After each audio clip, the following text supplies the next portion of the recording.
thing that causes you to show up to your customers as an infrastructure company is less about your uptime or your, latency or any of those kind of things. And it's rather about how open and transparent you are about those things. Welcome to the Monetization Engineering Podcast. My name is Akhil. I'm the co-founder and COO/CTO at Monetizely, where we help B2B software companies figure out pricing strategy, especially in the AI era. The billing infrastructure that worked for seat-based SaaS is now showing cracks. AI products have real variable costs. Usage is spiky and most of the times unpredictable. And the companies winning in this space are the ones treating monetization as a competitive strategy, not an afterthought. This specific podcast is a series of conversations with people who have actually built this infrastructure. We're not here to rehash vendor marketing. We are here to understand what actually breaks, where the real trade-offs are, and where this is all heading. Today, I'm talking with Cosmo Wolfe. Cosmo is the CTO of Metronome, the usage-based billing platform, which is today powering the likes of OpenAI, Anthropic, and NVIDIA. So when you check your usage in OpenAI's dashboard as a developer, that is Metronome. Before Metronome, he was one of the 3 original engineers at Clever, where he built identity infrastructure handling SSO, that is single sign-on, for almost 2/3 of US students. Metronome was recently acquired by Stripe to build the most flexible and complete billing solution on the market. Cosmo, welcome to the show. Thanks so much for having me. Okay. Excited to be here. So Cosmo, again, I really want to dive in, but before we do that, I want to give you some context on why, talking to you, I'm personally excited about this conversation. So at Monetizely, we do pricing strategy, packaging, positioning, the whole thing. And again, tooting my own horn, we are very good at it. We can deliver a strategy that is rigorously tested, that will objectively improve revenue and increase net retention, basically the whole 9 yards. But, and there's a big but, here's what we have learned the hard way. A great pricing strategy on paper means nothing if it can't actually be implemented. And the thing that kills implementation more than anything else, it is the systems. Maybe the billing can't handle the pricing model, the metering can't capture the right events, or entitlements, they simply are not able to enforce the limits. So we have made it a point to understand the systems layer, the metering, billing, entitlements, and so that when we deliver a strategy, we know it's actually implementable, which is why I really have been wanting to talk to you. You are today powering billing for companies that are defining what AI pricing looks like, right? People like OpenAI, Anthropic, Databricks. So if anyone knows what is actually possible, that and what can break, it is you. So with that context, I'll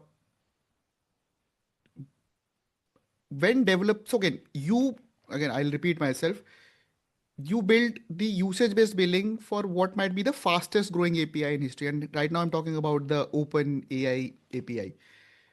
But you built that relationship before ChatGPT even existed. So for a short while, let us go back to the beginning. How did Metronome end up becoming OpenAI's billing infrastructure? And what actually happened when ChatGPT launched?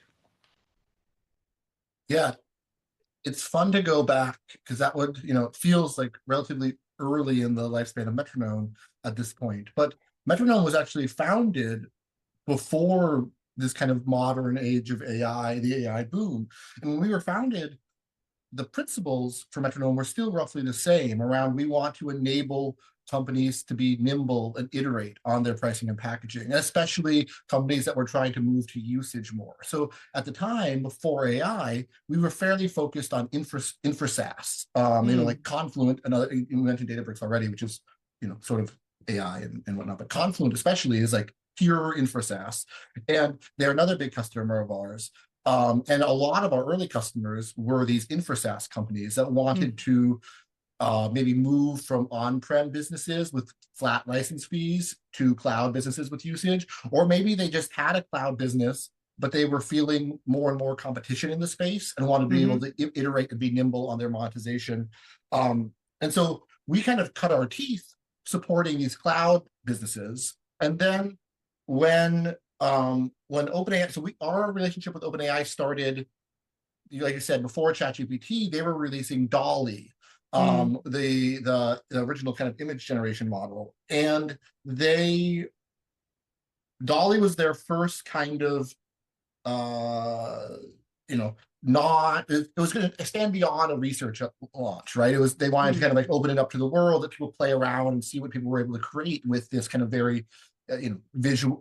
I think DALL-E was producing I don't know, like a popular, it was fun to play around with, basically. Fun. And so Yes, they wanted to kind true. of like it was fun. And so they wanted to kind of expose that fun and let's see people see the power of AI.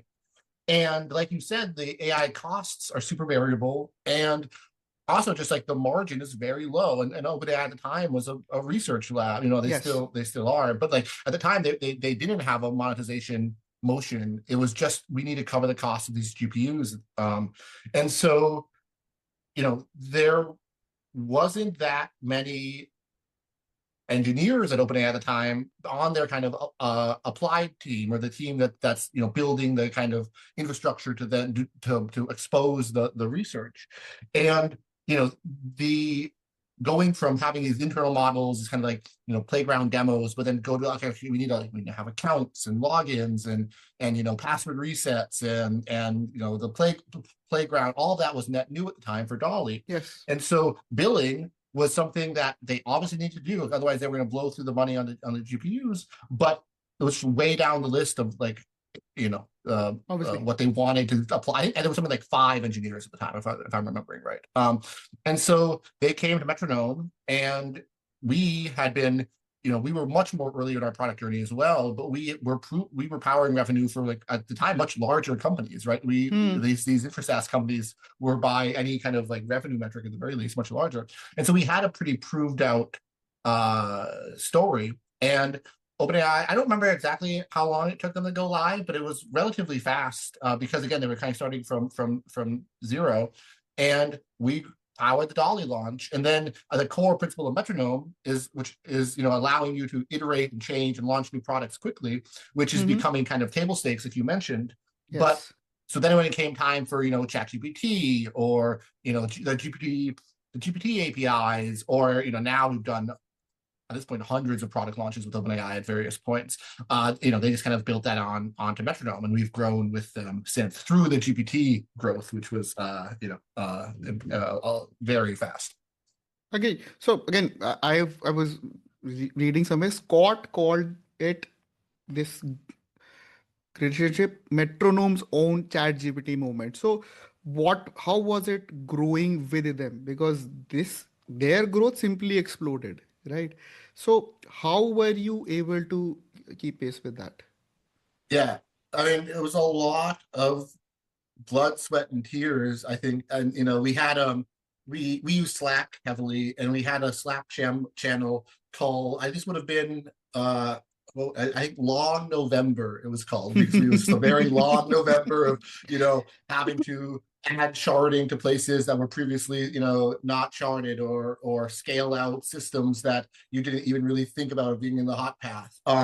We luckily, I think Metronome has always built for very high scale, and the definition of high scale can change as you grow, obviously. But we have always seen ourselves as basically a data platform. So we need to be able to accept whatever kind of events our customers are sending us and process them, quickly. And so that kind of core data pipeline, that is the main thing that scaled out as the usage of ChatGPT and the GPT APIs grew. That pipeline, was built with the ability to scale. Of course, as you do 10, 100x scaling, you find the places it wasn't able to do. And that's where the Long November comes from, obviously.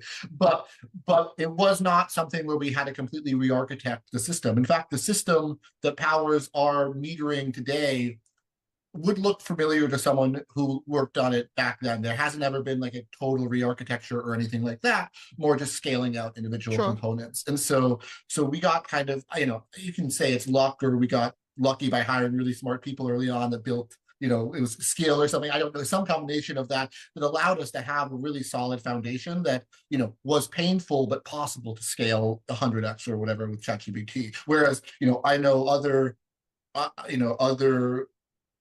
both vendors at the time, and then also, just other companies that have come to that scale, sometimes you have to kind of completely re-architect the system or rip a Yes. vendor out or something like that. And I think we were lucky to be able to have the right foundations in place that we were able to kind of keep up. And, by keeping up, enable them, because during that scale up for them, they're the ones doing all the iterating. They're still trying to get their pricing right, change all these changes. And so if we had been falling behind, it would have limited their ability to evolve their Yes. monetization, which would have been, Yes. disastrous for everyone involved. Absolutely. And considering that how much we as customers rely on it, it would have the we are now used to the pace at which OpenAI is bringing out new things, and anything that hinders that pace is it's a huge chain reaction down the stream. Quite interesting. You mentioned something about them not having a lot of members, and this is something that I have also been thinking about. So Dropbox at a similar scale again had 50 to 60 engineers on billing. I believe OpenAI still has maybe one and a half, two people doing that, which means a lot of heavy lifting is being done by Metronome. What does Metronome actually handle that lets them operate this lean? Yeah, I would say for anyone from OpenAI listening, I would say that they have a fair number more people in the kind of monetization space now, but Okay. and actually that's something that we've seen happen in more and more companies, is that they want to build, kind of like identity and monetization kind of live in the same area, and they want to build the right abstractions so that they can have customers flow between SLG, sales-led growth, PLG, product led, and flow easily. And that requires them merging these systems. So OpenAI has a fairly built out monetization team that then uses Metronome as the building blocks, kind of like a classical infrastructure team would use AWS, as opposed to having to run or build their own Obviously. databases. And so what Metronome handles is especially focused on the kind of complex enterprise size contracts or large complex deals, which in AI you can have customers kind of rapidly become enterprise customers because your own customers' growth can be explosive, Yes. right? And so, the historical model, and here we're seeing this, OpenAI, I think, like you said, is sort of like a tastemaker in this way. All the Anthropic as well, but we're seeing this across the industry. Infra SaaS, Cloudflare is going through a very similar transition right now. I was talking to some other infra SaaS companies earlier that were doing the same thing, and basically they're trying to blur the lines between the kind of product-led and the sales-led growth, because you have customers that move between it. Anthropic, had Claude Code, which is really having a moment in the last couple of months. Claude Code started out as just something you could run on your kind of enterprise pay per token API business line.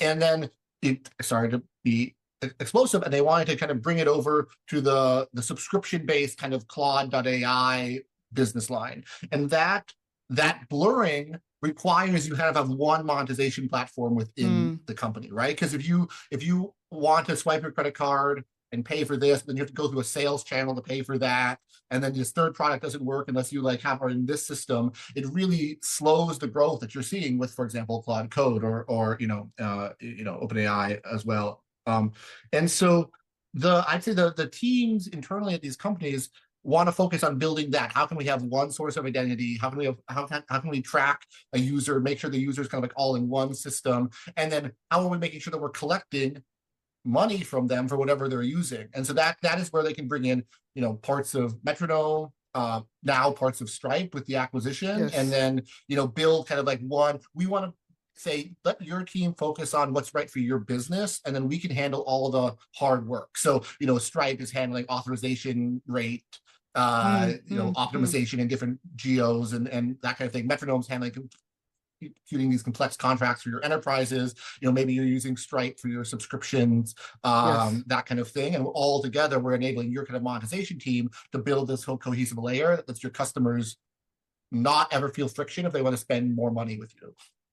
This is really interesting. You say this, and I will come to this a little later. But right now, I want to zoom out a little because you mentioned something about the main organization, main company focusing on what they do best and let you, the experts, take care of that. So when we zoom out and talk about where Metronome actually sits in the broader monetization stack, basically what you own, what you don't, and how the pieces fit together. And again, for companies trying to understand this space, we have metering, entitlement, CPQ, billing, what am I missing? Revenue recognition, payment processing.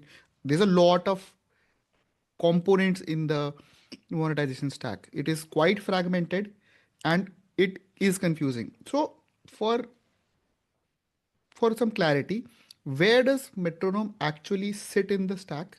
What do you own versus what you integrate with? And more importantly, what is it that you don't do? And how should companies who are now thinking about their monetization stack as they grow think about which pieces they need? Yeah, so I mean, a lot of this changes with the acquisition with Stripe because holistically we're trying to own more of the Yes. space. But I'll talk about just Metronome for now. And so Metronome has always wanted to be, I would say a data platform where you're sending us events that correspond to things that are happening in your business that you want or could impact your monetization, your revenue. Okay. And so you can send us events like user logged in, API call occurred, data stored, data deleted, image generated, inference occurred, batch fine tuning or something occurred. Sure. Anything that could impact your revenue. You could also send us events like server spun up, server spun down, things you may not directly bill your users for, but that could impact your margin, for example. And so we just want to kind of accept data, whatever data you want to send us. There's very little validation or kind of conformance you have to do to send us the data. And then Metronome effectively is a black box where you're sending that data in, and the other side, you're getting something that is akin to an invoice out. Now, you asked a pretty specific question around kind of where we fit in the whole monetization stack. So I'm being a little bit careful with the word invoice, because invoice can mean a lot of things beyond what Metronome does. Billing comes to mind, yes. Yeah, exactly. So maybe on the other side, you could say you get like a usage statement or something out, but on a cadence of monthly or however often you want to bill your customers. Sometimes you want to bill your customers, mid-month when they hit a certain threshold of usage so you can protect against fraud. So however often you want to bill your customers, we will send you out the information that you need to bill them. And then we will integrate with downstream kind of billing providers. And so, a lot of our customers do use Stripe for their kind of destinations, at least for the kind of at scale billing. Some folks will then hand send invoices for the enterprise or go through a bill.com or a NetSuite or something like that. Some people use Stripe for the whole amount, depending on their kind of contract sizes. And so that's really, really zoomed out black box. You're sending in usage data, you're getting, something that looks like an invoice out the other side. And then to do that, we have to know about your pricing and packaging, your monetization models, right? Yes. And so if you really, really squint, you can sort of imagine those as being like SQL views on top of the data stream, right? You can say I want to write this configuration that transforms the data that I'm coming in. I sum up all this data. I pull in I group by the different packages and the different prices and whatnot. It's not actually SQL in practice. That's just just the metering that is, and then everything else, it looks more like what it would look like in Salesforce. And so we are not the source of truth right now for your contracts data. That might be a Dropbox with a bunch of PDFs in it, or it might be a system like Ironclad or something like that, or Salesforce. But we often will have either Deal Desk will log in and be manually entering the contract data in Metronome, in which case we are closer to the source of truth, or more likely you build integrations with your CPQ system or with, wherever these contracts live, so that Metronome can then know how are you pricing these events effectively. And so that's Got it. that like way zoomed out. And there's lots of other kind of, oddities or little things we can talk about there, but that's roughly where we fit into the larger stack. Got it. Got it. And I assume with this Stripe integration, Stripe acquisition, these lines are more blurred. But you don't do entitlements. I assume that is not an area that you ever do, or is that something that is possible for you? Well, so it's an interesting thing. We don't have like a first party, like, well, actually, maybe, I'll say we are heavily power all of our customers' usage entitlements. And so one of the main things you want when you're doing usage is because usage fluctuates so much, you need pretty real-time ability to cut people off if they, for example, run out of spend. You need to be able to detect when usage is going through the roof and maybe like upsell them. That's not an entitlement, but that's still kind of a notification when usage occurs. So we have a notifications product that was relatively unique in the market for a long time that powers kind of real-time notification. And by real-time, it's like, like on second or some minute latency in many cases, like notifications of when usage thresholds are hit. So that is used to power entitlements for Anthropic, for OpenAI, for Confluent. Like these, all of our customers at scale use this kind of real-time notifications product. But it's not a entitlements product kind of by name. It's the infrastructure that we are trying to build is we want to notify you when thresholds and milestones and things you care about are hit in your kind of monetization stack, and then you can build entitlements or upsell workflows or fraud detection or whatever you want on top of that. So again, I'll ask a personal question. So when I am working on my Claude code and it tells me that you have hit the limit, come back after X amount of hours, come back at 9:30 p.m. Is that you guys, or is that something that Anthropic is using you guys for? It is something that Anthropic is using us for. So you get pinged. We will send Anthropic a webhook that says, this user has exhausted whatever kind of threshold you set up for them. And then Anthropic will, in many cases, depending on your spend tier, I think we'll actually then have you kind of prepay. If you have it set up so it'll like, kind of auto bill you for every $100 of spend you've done or something, that's also powered by it, but in some cases you might get cut off. You can set up kind of like, like that configuration on their side. We're just notifying them when, this org or this user or this API key has crossed whatever thresholds that Anthropic has asked us to notify them about. Agree. Makes sense.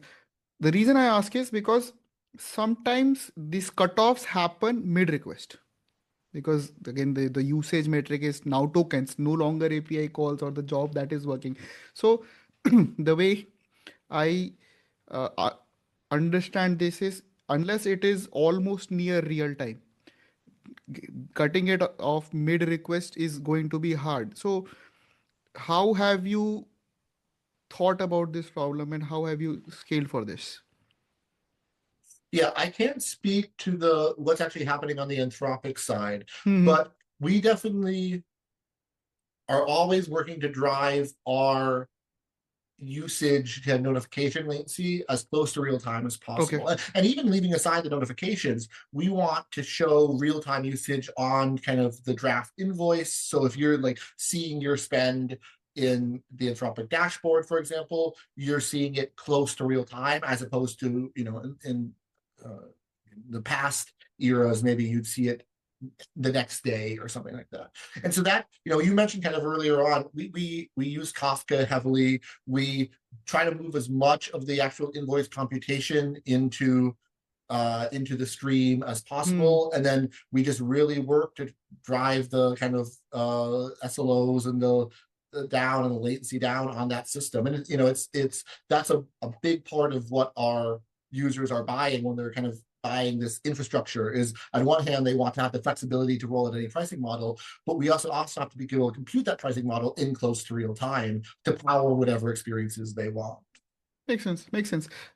Coming back to the what Metronome owns and what it does not know. So now you are a part of Stripe. How does that change the boundaries that existed when you were standalone? What can you do together now that you could not do separately earlier?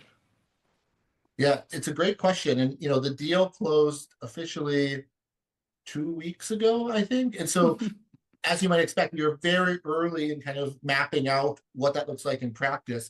But I've been talking to a lot of our customers and jointly talking with Stripe to a lot of our customers about this. And the cool thing is the total scope of ownership between Metronome and Stripe, I think, doesn't have to change that much.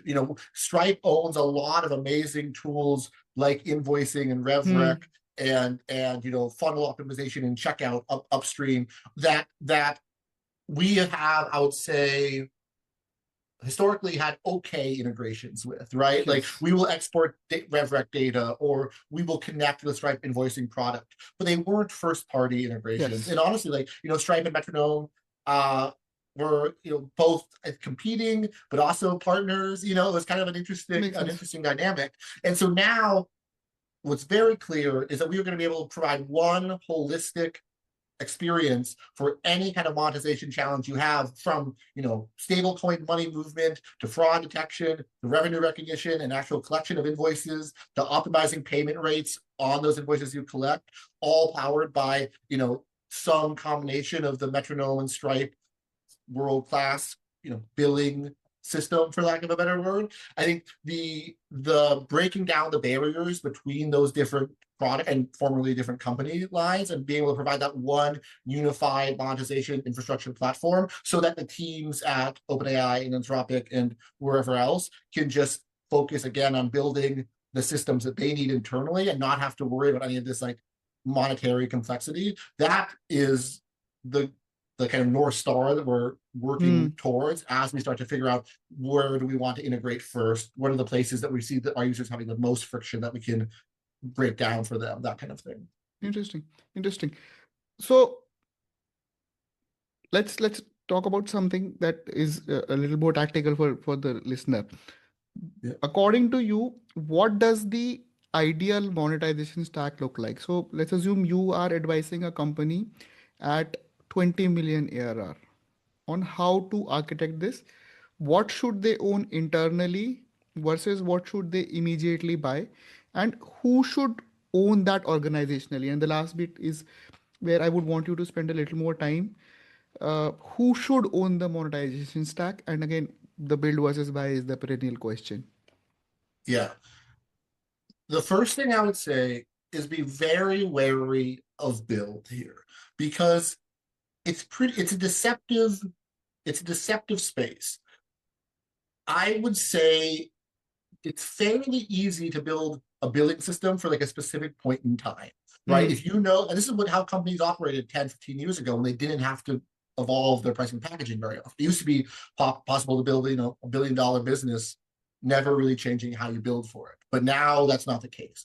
And so if you look and you're like, this is the billing model we're going to move towards, let's, spend some engineers on it and build it. You can almost certainly build a billing system that will handle that model.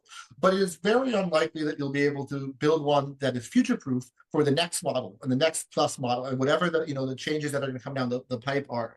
And I would like to be able to come here and say like, oh, Metronome has figured out how to build, super flexible software. But, all engineers know that your beautiful abstraction is only going to survive the very next deploy kind of thing. And so the Metronome hasn't like any sort of secret sauce here. Rather, it's just we handle new pricing models, 10 new pricing models a day across our customer base, probably more at this point. And so we have had a lot of shots on goal, and it's forced us to build a really flexible platform. And so you, as a business, are just never going to have that many pricing changes to build your billing system flexible enough. You might change it every couple, maybe a couple of times a year, once a quarter or something. And even then, it's always going to be like, we'd rather be spending these engineers on something else. So my number one advice is just be very wary of a build here, unless you are saying we are never going to change our pricing again. So I'm totally fine with just locking it in, which is, a hypothetical scenario. It's not something a business would say. Or you're saying like, we are okay with paying huge amounts of friction every time we want to change our business. That is also not super appealing. So number one advice: be wary of the build. I'm not here like necessarily pitching Metronome. Like if you are able to buy whatever tool you want to enable that flexibility, but just make sure you're buying flexibility. And honestly, this like Metronome is kind of the main game in town for that. But again, you just find a tool that enables that flexibility is the first advice I would give.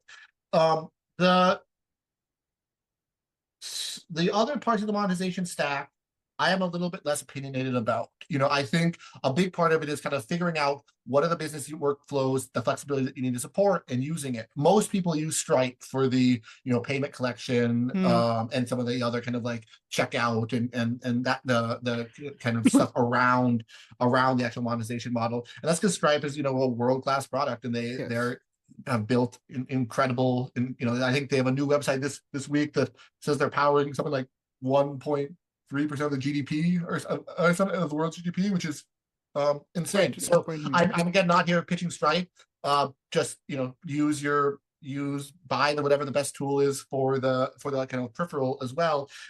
As far as like CPQ and where you're storing your contracts, like I think over time it's important that they digitalize and you have some sort of source of truth, so you don't have to just like look at PDFs every time you're trying to figure out how someone should be billed.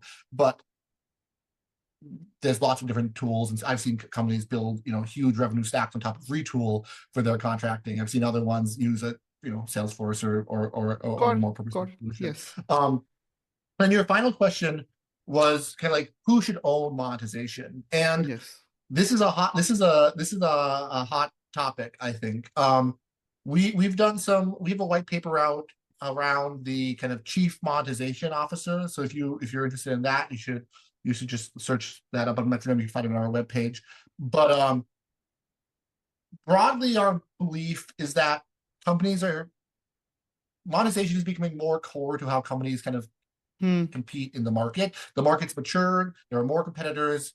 That doesn't mean price is driving down, but it means people are forced to align price to value more, which means you have to actually understand your value more, which means then you have to make the changes to make sure you're incurring costs aligned with the value you're providing, and then you're charging based on that value. And so that is a pretty cross-cutting effort, and a lot of companies will do that with some sort of like committee of the one person in each org who kind of cares about it the most or something, but which is workable. But there needs to be someone driving the ship forward. And so I don't think we've actually we sort of like tongue-in-cheek say chief monetization officer. I don't think we've seen that many actual kind of like C-suite monetization officers in name, but really what that looks like in practice is usually a top-level executive, C-suite, owning the monetization of the product, like a CPO, it can be a CRO, it can be a CFO. It has to be someone who sees monetization as the like lever to enable their company to growth, and not as like an afterthought. It's no longer possible you can just ship a product and figure out how to monetize it later. Like the inherent value of the product is directly tied to how it's monetized and the value it provides to the user. And so I think there needs to be one person who can drive that forward in an org and kind of cut through the maybe if you don't have a flexible billing system, your engineering team is going to push back on any sort of initiatives here because it's not supported by their legacy system. Or maybe the finance team is going to push back because they don't want to figure out how to recognize revenue for a new billing model. And you need to have someone that can like push that forward and own bringing in tools like Stripe or Metronome to enable that flexibility, enable that competitiveness. It is, you are speaking the language that we use every day.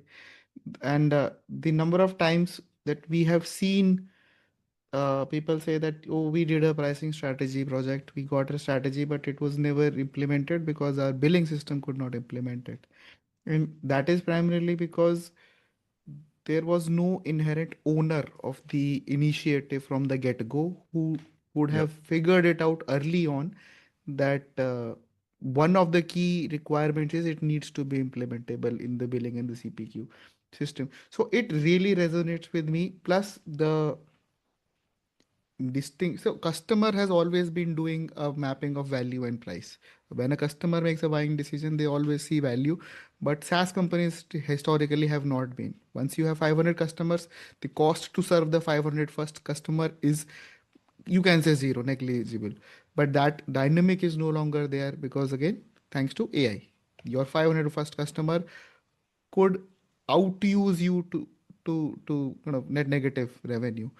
And with that, I want to talk a little bit more about the AI shift. So you power billing for again OpenAI, Anthropic, Databricks, NVIDIA, the who's who of AI infrastructure. AI workloads we all know are quite spiky, unpredictable, and then they have real variable costs. So I want to talk here about the journey a little bit. What does the AI era billing require that the SaaS billing, the traditional SaaS billing did not?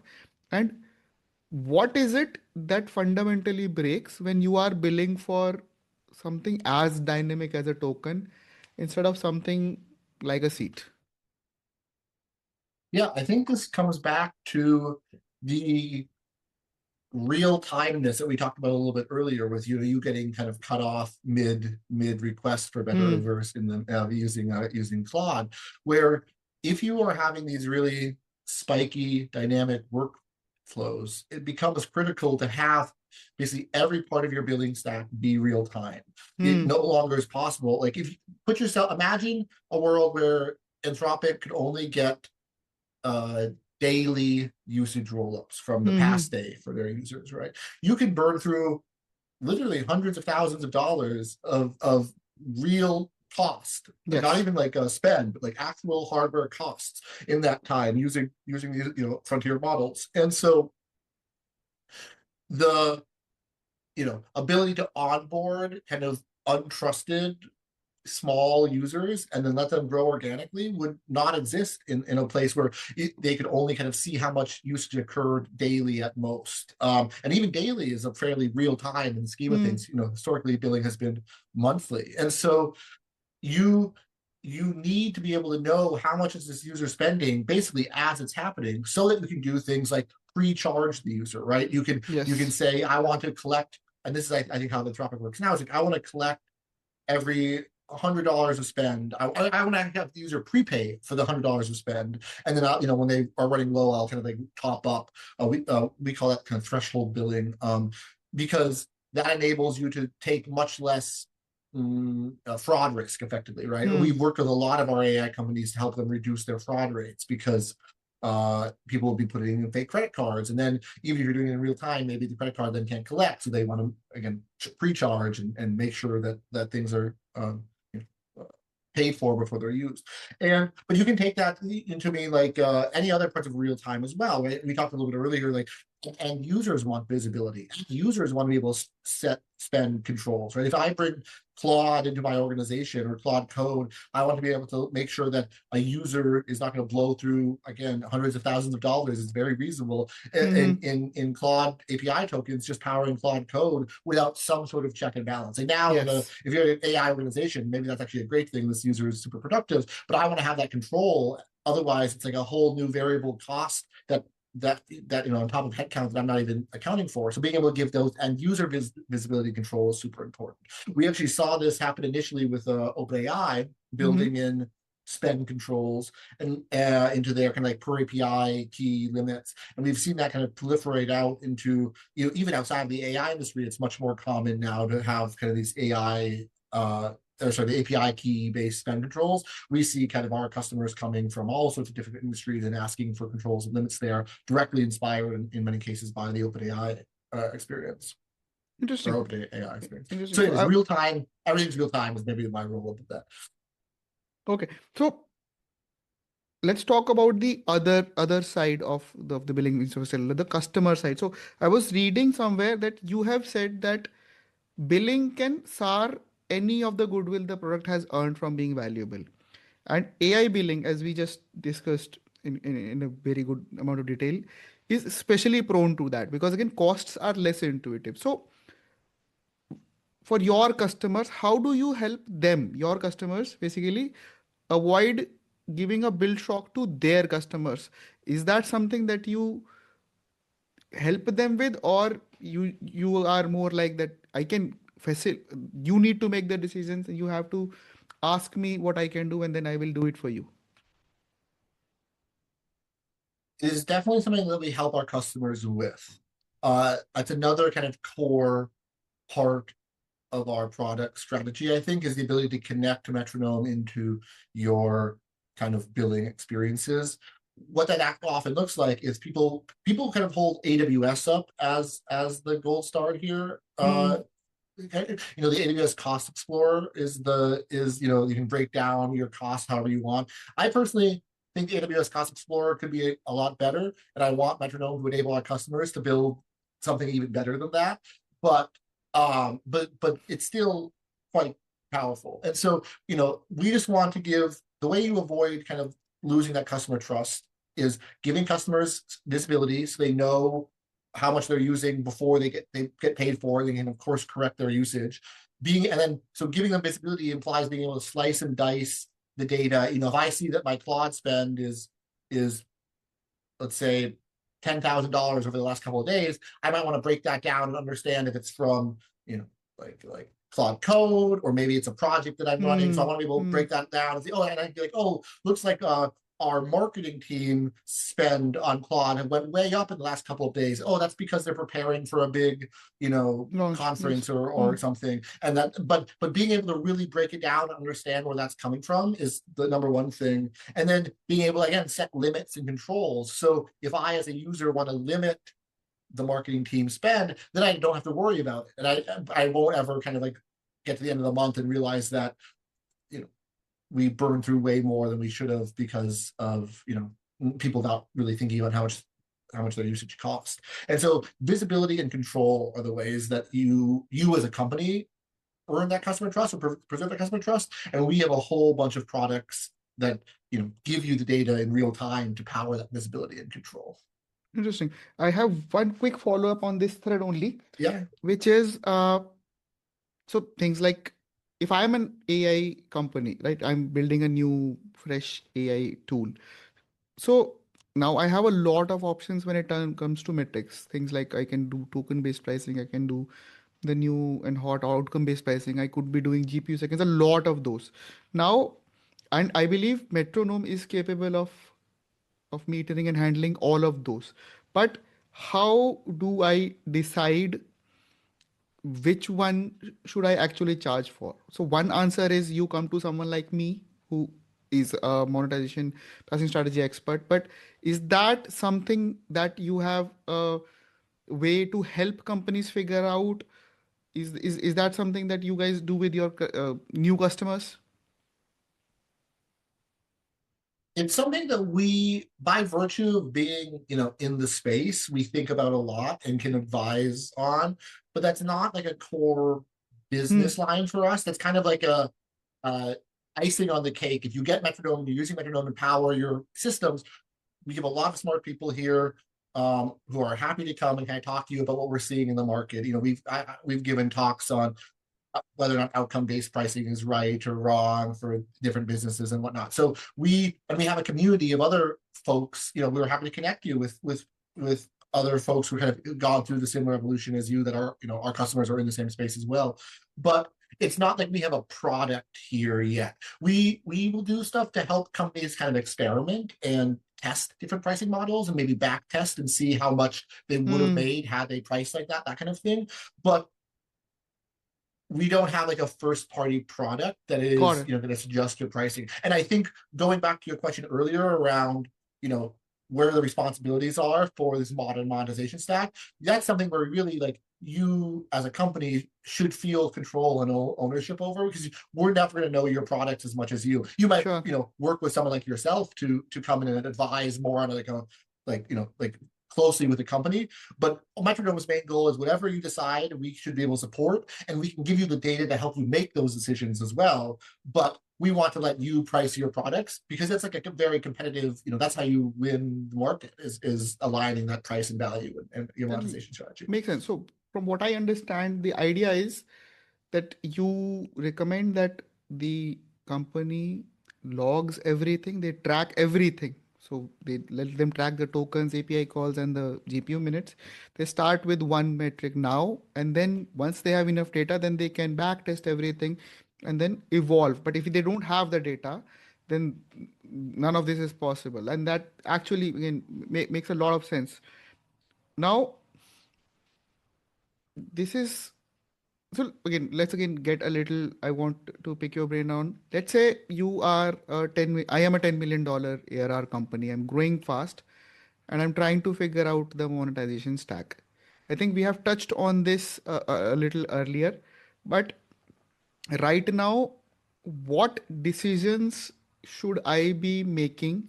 And this is about the larger stack that will matter in 2 years. That a lot of people you see getting wrong. I think a big one is making sure that you're not building different stacks for PLG, or kind of organic product led customers are coming in paying with a credit card, not really dealing with a sales rep, and then the sales led growth. That's a very common one I see because Hmm. sales led is where the complexity is, and Hmm. so the first time you sign a or maybe 10 million revenue, it's like the maybe the first time you sign a 7-figure contract, you're probably going to give up some weird terms in that to get the deal. It's a huge Yes. deal.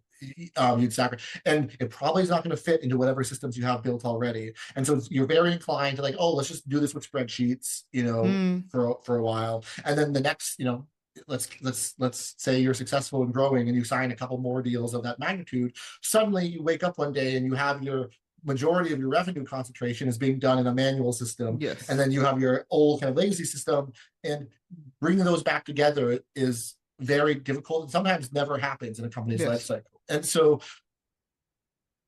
bridging that, because especially in the age now where companies can explode in growth overnight, and if you're billing by usage, you want to keep up with them and enable them to do that. Like making sure that you're not boxing your customers into one system or the other is really important. So I would say focus number one on making sure that you have one unified monetization stack. And then we kind of touched on this already, but I'll just say it again, making sure that the monetization stack is future-proof and flexible, making sure that when let's say you're signing that first 7-figure deal, you should be able to be pretty flexible with your salespeople. Like let them offer some weird tiered pricing or discounting or credits or whatever to win that deal. And so, as much flexibility as you can have there is what you're going to need to be able to succeed here. Beyond those two, I would say just not treating it like a cost center. Your Yes. monetization Yes. is how you win the market now. So Yes. it's critical that I can have that driver, have that leader, and think of it as part of your product experience. Yes. Your customers Yes. perceive your product through how it's monetized. It very much resonates with our belief. The this lever of pricing strategy of monetization is something that is a lot of times overlooked.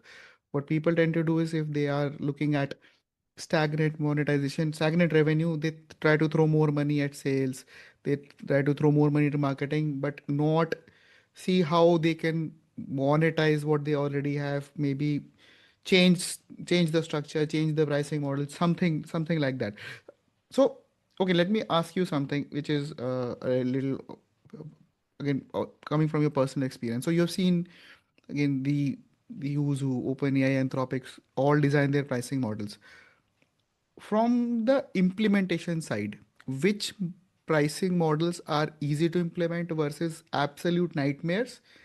What do you wish pricing strategists like us, like me, understand before they hand you a spec?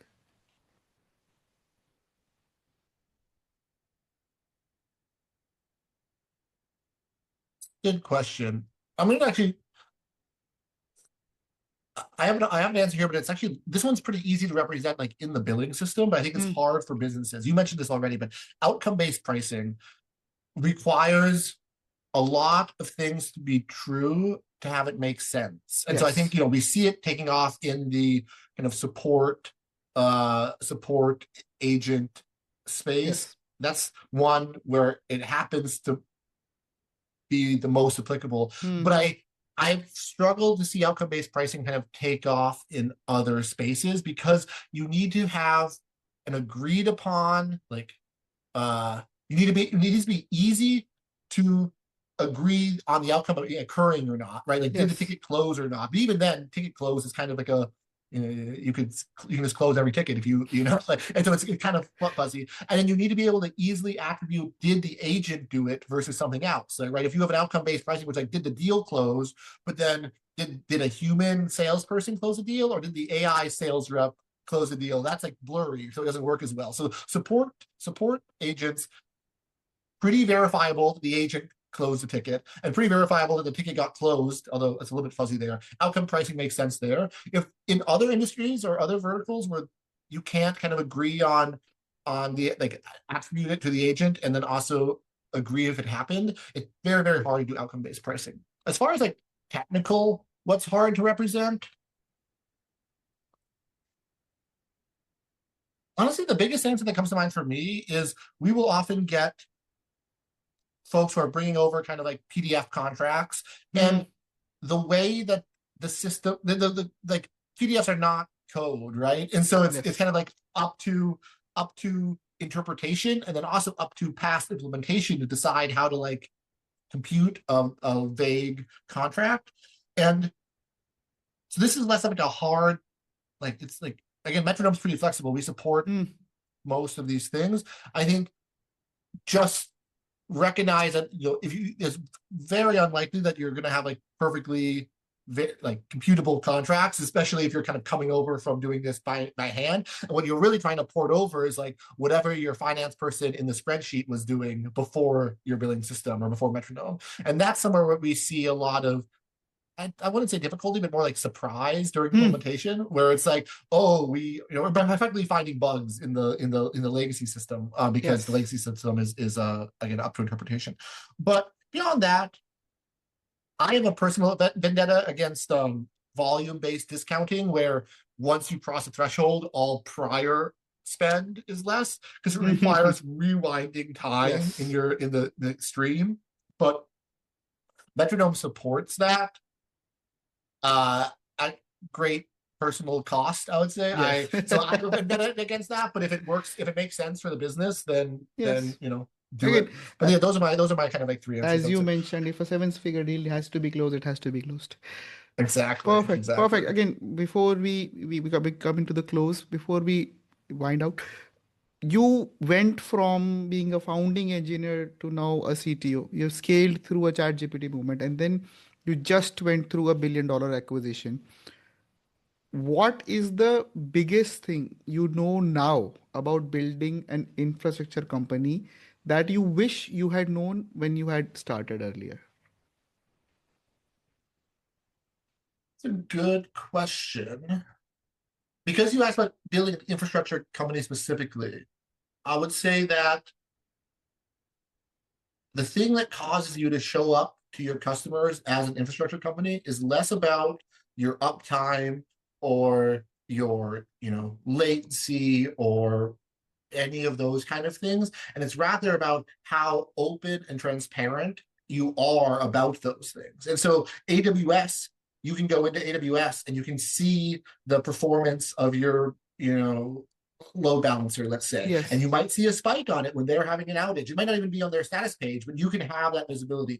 And when they do have an outage, they're going to give you a very transparent RCA on the blog. This is what happened. And so it's kind of like, a lot of times people focus on how do we, make sure that we have infinite uptime, or like our latencies in the floor. And you of course always have to be doing that, but so do consumer companies, and so do companies that are not kind of classical infrastructure. I think what our customers demand from us as infrastructure is that we are kind of opening the curtain and letting them understand, like, I want to eventually have us emitting Prometheus metrics directly into their observability tools, and having that every time there's any sort of outage, we're publishing. First of all, we're notifying them; they're not ever catching it, and then we're publishing, in-depth RCAs publicly, so the other people in the industry can learn from it. That's what I see when I look at kind of other world-class infrastructure providers in the space, and is what we are working towards being able to do at Metronome. And I think that was maybe a big learning for me as we've kind of grown over the past couple of years. I cannot agree more. I come from a tech background. I am more of a CTO than a CEO. I wear dual hats, but this specific point that you've just made, this is the longer short of it. People are less concerned about how absolute the number is, more about how consistent the number is and how transparent the number is. Again, with that, Cosmo, it has really been a blast for me. Again, I mentioned it in earlier also. This is a conversation I have been personally looking forward to. That was truly great. Thanks a lot for coming on. No, thanks so much for having me. It's always a joy to talk about not just monetization, but monetization infrastructure. It is spend a lot of time thinking about it. So it's always great to chat with other people who are thinking about it as well. Absolutely. So again, that was Cosmo Wolfe, CTO at Metronome, which is now a part of Stripe. If you are building usage-based billing infrastructure, definitely check them out. Metronome is, I don't need to tell you the site.